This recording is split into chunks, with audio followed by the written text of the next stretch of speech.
We have been told that a conflict with Iran would be a swift, decisive display of overwhelming force.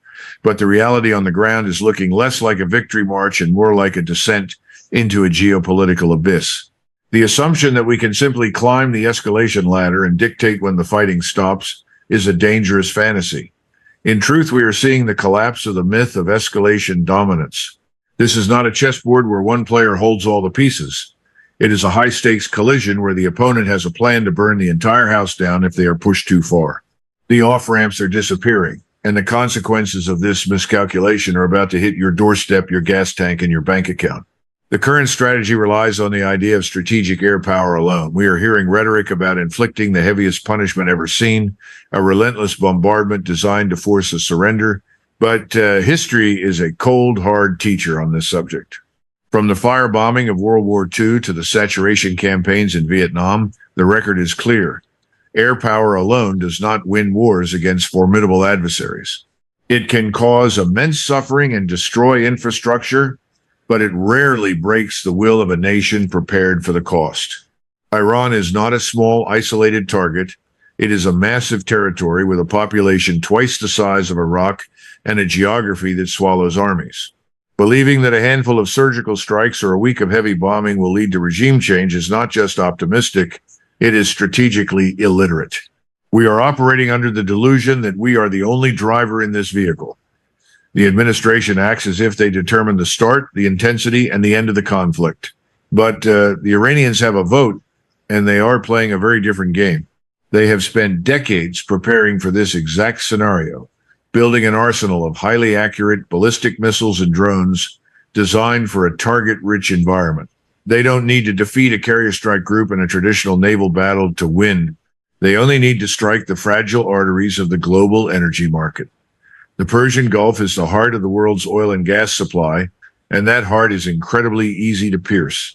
Consider the vulnerability of the Gulf states. These nations are essentially high-tech oases built on top of a single fragile pillar, energy infrastructure. They have a handful of processing sites and desalination plants that are massive stationary targets. If you take out the desalination plants in Saudi Arabia or Kuwait, you aren't just hitting a military target. You are turning off the water for millions of people. Riyadh, for instance, depends on a single plant for nearly 90% of its fresh water. One successful drone strike could render a capital city uninhabitable in days. This is the assured destruction capability that Iran holds. They can wreck these states with relative ease, and no amount of naval escorting or tweets about hitting back 20 times harder can stop a swarm of drones from finding their mark. The idea that we can simply open the Straits of Hormuz by force is a pipe dream that the Navy has already warned is practically impossible. If the tankers are being sunk and the refineries are in flames, it doesn't matter if the water is open or closed, there will be no oil to move. We are looking at a scenario where 20% of the world's energy supply could vanish overnight. This would send the international economy off a cliff, triggering a global depression that would make 2008 look like a minor market correction. This is the hand Iran is playing. They have no incentive to settle on terms that offer them nothing but continued sanctions and threats. They are going to drive a hard bargain because they know that the longer this drags on, the more desperate the West becomes for an exit. What is truly frightening is that this disaster was predicted. Internal reports and senior military advisors warned that a viable military option did not exist and that regime change was a fantasy. These weren't just opinions, they were the results of careful analysis by the National Intelligence Council and seasoned generals. Yet, those flashing red lights were ignored in favor of a narrative pushed by outside influences who promised a magical quick victory. We are now seeing the price of being bamboozled by leaders who prefer slogans over strategy. The credibility of the United States is being incinerated on an altar of false beliefs and accurate Iranian missiles, while the rhetoric from the White House becomes more unhinged, claiming the enemy has weapons they don't even possess. The reality of a protracted war of attrition is setting in. The strategic rot deepens when you realize we are facing an adversary that is not just resilient, but fundamentally rational and calculated. While the narrative in the West often portrays the leadership in Tehran or Moscow as unhinged or irrational, the evidence suggests the exact opposite. They are thinking strategically and playing a long game while we are reacting to headlines. The Iranians understand that for them this is an existential fight. They saw what happened in Iraq and Libya. They know that if they accept a ceasefire without ironclad security guarantees, the pressure will simply return in a few months. Therefore, their objective isn't just to survive the day. It is to restore a level of deterrence so punishing that no one ever dares to walk down this path again. This brings us to the massive miscalculation regarding the scale of this conflict. Iran is nearly 4 times the size of Iraq. Its terrain is mountainous, rugged, and tailor-made for defensive warfare. The idea that you could trigger a regime collapse using a few local proxy groups or a campaign of shock and awe is a relic of a hegemonic mindset that no longer fits the modern world. We are no longer in a comfortable position where we can dictate the terms of global order at zero cost. By engaging in this campaign without boots on the ground, we have essentially admitted we aren't willing to pay the price for a total victory, yet we are pursuing goals like regime change that require exactly that. It is the height of strategic incoherence. Even more concerning is the collapse of our own internal logic. Before this war escalated, the National Intelligence Council and top military brass were crystal clear. Air power alone will not work. We have a mountain of historical data proving that strategic bombing cannot win wars against formidable nations. It failed to break North Korea, it failed in Vietnam, and it even failed to achieve decisive results in the 1-2-day skirmish we had with Iran just last June. During that brief conflict, it was the United States and Israel who wanted an out because they were running low on precision munitions. We didn't pack a bigger bag for this fight. We walked into a marathon wearing sprinting shoes, assuming the opponent would trip in the first 100 meters. Instead of a quick victory, we have created a target-rich environment for Iranian retaliation. By attacking their internal infrastructure, we have given them the perfect alibi to strike back in kind. They can now target desalination plants and oil refineries across the Gulf and claim they are simply reciprocating the standard of war we established. This isn't just a military failure. It is a diplomatic catastrophe. We have effectively greenlit a method of warfare that hurts our allies and the global economy far more than it hurts the target. The petrodollar system, which underpins American financial hegemony, relies on the stability of these Gulf energy flows.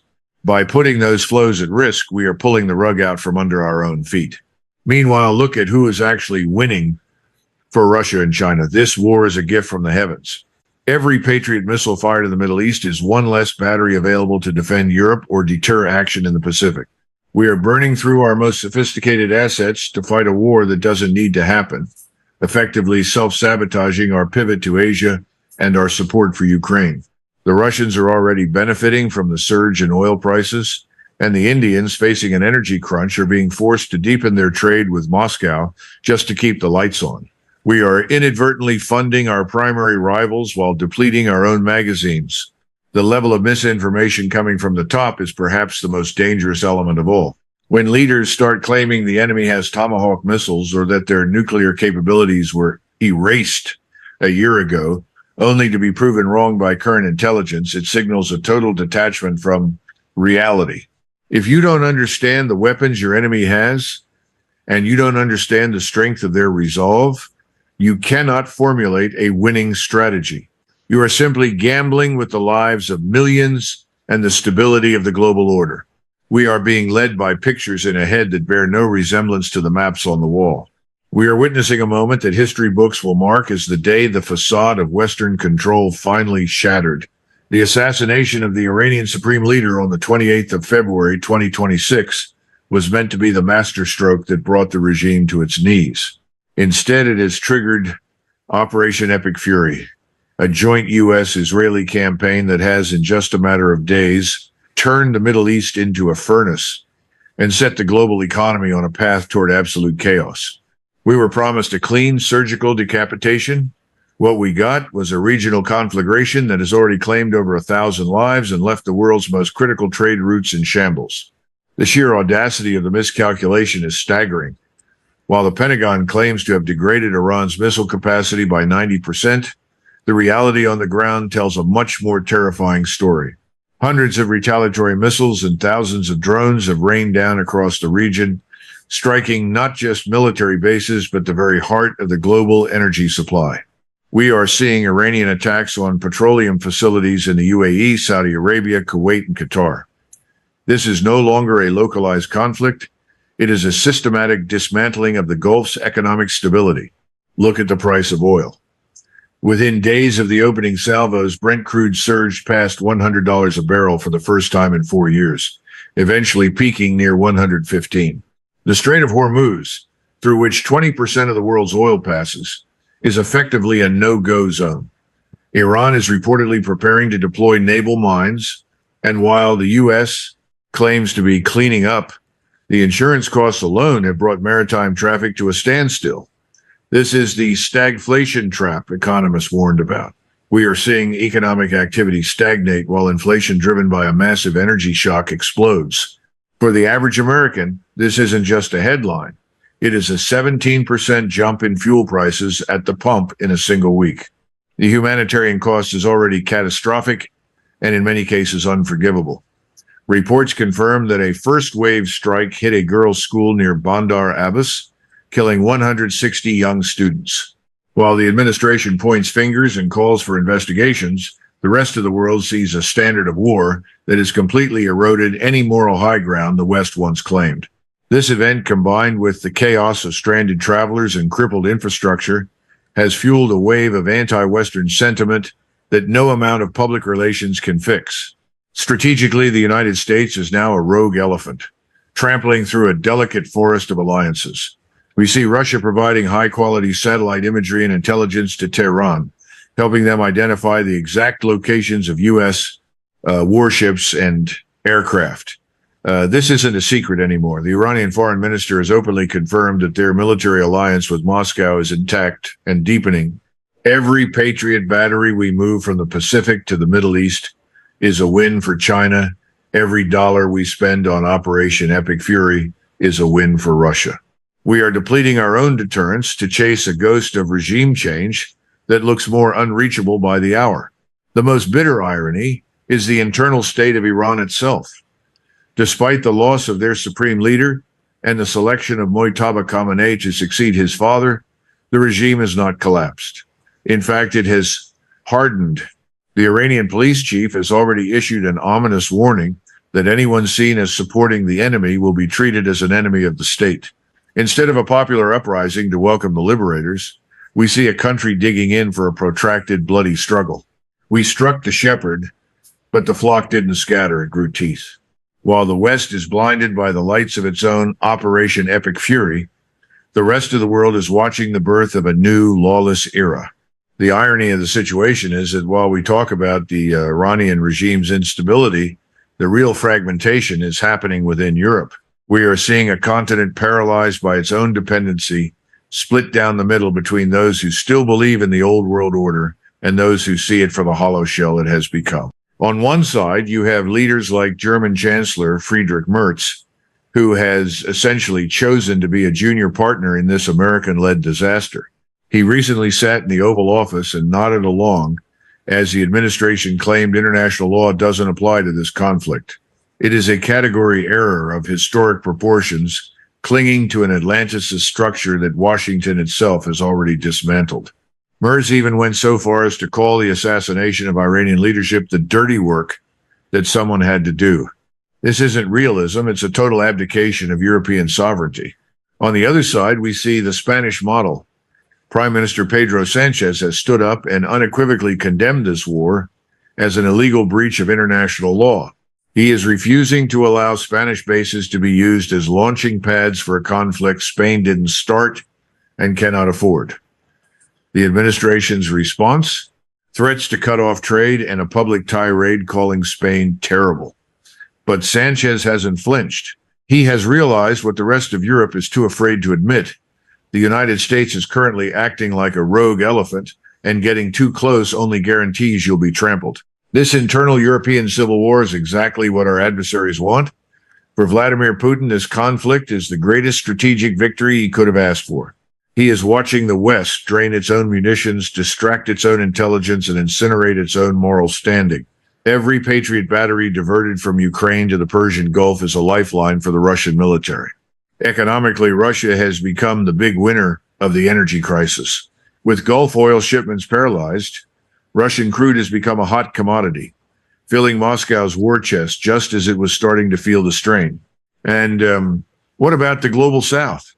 For countries in the BRICS bloc and beyond, this war is the final nail in the coffin of Western liberal interventionism. They don't see a fight for democracy. They see a desperate, violent attempt to maintain a crumbling hegemony. China's foreign minister, Wang Yi, has been unsparing, denouncing the violation of Iranian sovereignty and pointing out that this war should never have happened. Meanwhile, India is being forced to pay for Russian oil in yuan, handed a choice between economic collapse or deepening its ties with Beijing. We are pushing the world into a corner where the only way to survive is to abandon the West. The rules-based order is being burned to the ground by the very people who claim to protect it. We are not just fighting a war against Iran, we are fighting a war against the future stability of the entire international system. And as we continue to lick the boots of a bully, we are losing the one thing we can never buy back, the trust of the world. We are standing at the edge of a precipice and the ground is already giving way. The initial 12 days of this conflict have proven that the maps drawn in Washington and Tel Aviv were works of fiction. We are not seeing a regime collapse. We are seeing a regional hardening. From the missile batteries in Iran to the streets of Beirut and Baghdad, a new axis of resistance is being forged in real time. This is the second Iran war, but it has quickly become a global economic war where the first casualties are the very alliances and financial systems we spent a century building. The internal rifts in the West are no longer whispers. They are public screams. While the G7 leaders scramble to host emergency calls on energy prices, the reality of a fragmented Europe is impossible to ignore. Spain's condemnation of the war as an illegal breach of international law has set a precedent that other nations, wary of being dragged into an American-led Armageddon, are beginning to eye with interest. We have forced the world to choose between loyalty to a rogue hegemon and their own economic survival. When the dust settles, don't be surprised if many choose the latter, turning toward a more fragmented, bloc-driven world where the U.S. dollar no longer holds its exorbitant privilege. The historical irony is staggering. We were told this war was necessary to secure the region, yet every action taken has made it more volatile. We are burning through our strategic reserves, both in munitions and in moral authority, to chase a ghost of victory that doesn't exist. Even as we claim to have degraded 90% of Iran's missile capacity, 7 ballistic missiles were just intercepted over Saudi Arabia. The 90% figure is a marketing slogan. The reality is a persistent, accurate threat that keeps the global energy market in a state of permanent panic. We are trying to punch a ghost, and in the process, we are breaking our own hands. So, where does this leave us? We're in a war without an off-ramp, led by a strategy that history has debunked 1,000 times over. We have empowered our greatest rivals, decimated our own deterrence, and signaled to the global south that the rules-based order is whatever the strongest player says it is on any given Tuesday. This isn't just a military failure, it is a systemic collapse. The question is no longer whether we will win this war, but what will be left of the international system when it finally ends. What do you think? Is this the moment the American century officially ends, or are we missing a piece of the puzzle? Drop your take in the comments right now. Smash that like button if this deep dive woke you up, and subscribe with notifications on so you stay ahead of the curve as this crisis unfolds. The world is changing fast, and you can't afford to be behind.